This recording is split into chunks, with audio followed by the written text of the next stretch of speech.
I've read your book this week, and I would recommend it to everybody. It's very, very readable. You are very critical of Prevent, but you don't, I think, actually come out and say we should scrap it as part of the way forward. So, and I am the Prevent coordinator in the room.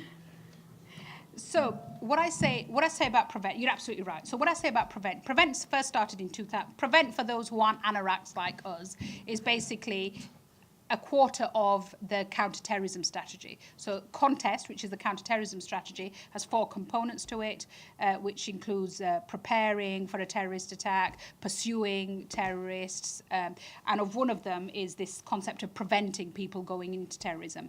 And that P was the one that was going to deal not just with terrorism, but the causes of terrorism. That's what Prevent was all about. Let's deal with the causes, the root causes of terrorism. So things like grievance, discrimination, a battle of ideas, community-led, all of these were very much part of what, when Prevent was first published in 2006, was what it was all about.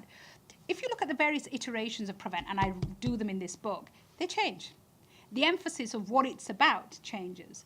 And it stops becoming a community-led, let's do this together, battle of ideas, stop our young, a safe space. It's the kind of space where, you know, you should be able to take your kids if you're concerned about them and feel that they're not going to be, the rest of their lives are not going to be affected. It has over time either perceived or in reality, and there are both, you know, there's a perception about Prevent and a real examples of where Prevent has gone horribly wrong. It's seen as something that's done to the community. It's seen as a securitized space. It's seen as a kind of a spying space. Now, this isn't my view. You know, let's not put this down to the views of individual politicians. This is the view of parts of our police, parts of our intelligence services, the George Soros Foundation, you know, Open Society, Helena Kennedy. So really, you know, people from across the board, David Anderson, the independent reviewer of terrorism legislation. And what all of these people are saying is it's time to review Prevent. It's time to have an independent review of this policy, the basis of it, whether it's working, which bits are good, which bits are bad, more transparency, the trainers, the training, all of that. And government at the moment is resisting. Now, today, there's been an announcement in the manifesto that there is likely to be a commission on extremism. Whether that's being used as a kind of a cover to say, okay, let's review all of this stuff and come back to it, whether it's going to be used as something else, I'm not sure.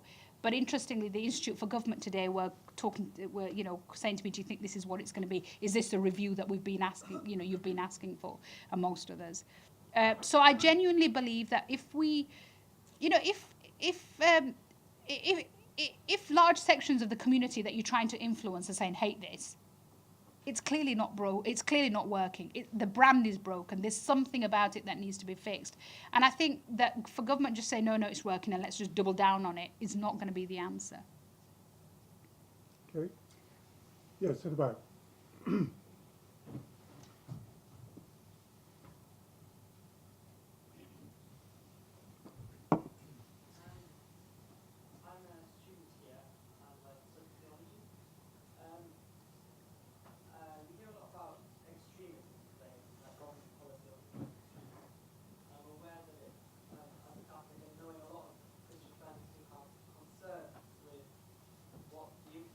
Of this will be on Christian organisations that maybe aren't in any way extreme.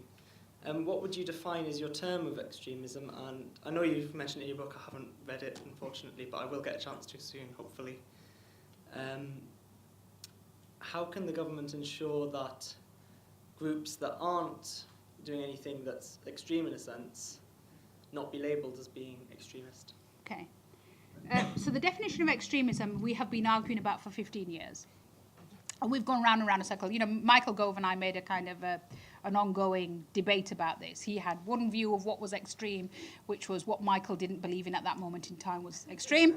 And I had another view, which was let's look at our history and assess this in terms of the fact that this is a journey that most people are on.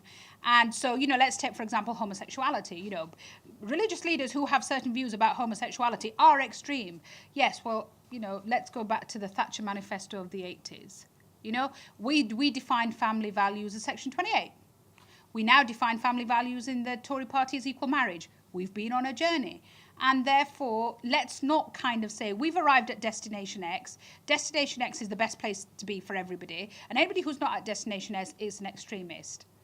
And that's my concern. This has to be an enduring definition which isn't specific either to a community or a space kind of that we're inhabiting now. And when we were and interestingly, we don't really define extremism in any other sense except for Muslims. So the only definition we have in government policy at this moment is Islamist extremism. So for the moment, Christians, you're all right?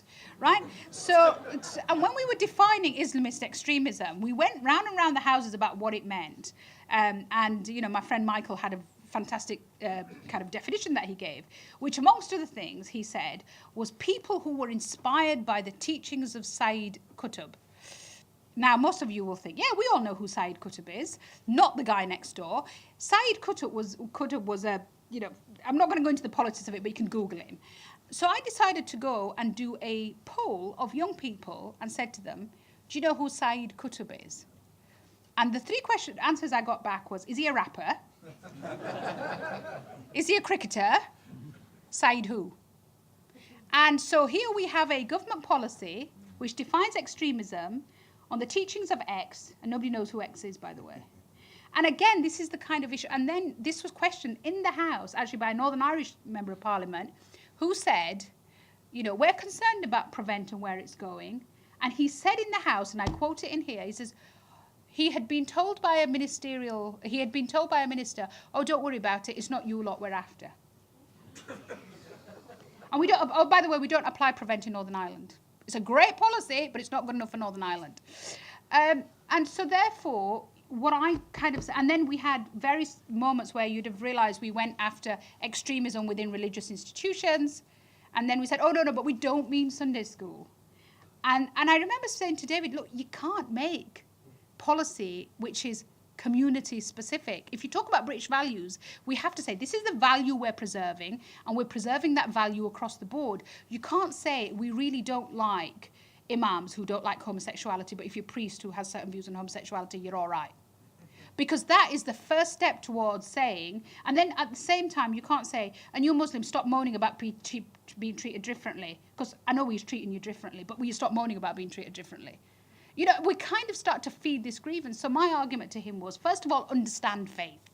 Understand the difference between, you know, what personal faith means to somebody. Understand the difference between religious teachings, which people fundamentally feel are sacred to them, and actually the rule of law and what law may say in Britain at any one point. Understand journeys. And I think for people of faith, and, you know, I consider myself a person of faith, they get that and the nuances that make that up. But government, I'm not convinced, always gets that. And it's probably one of the reasons when I was Minister for Faith in government, I was often called the Minister for Fairies, Goblins and Imaginary Friends. Question.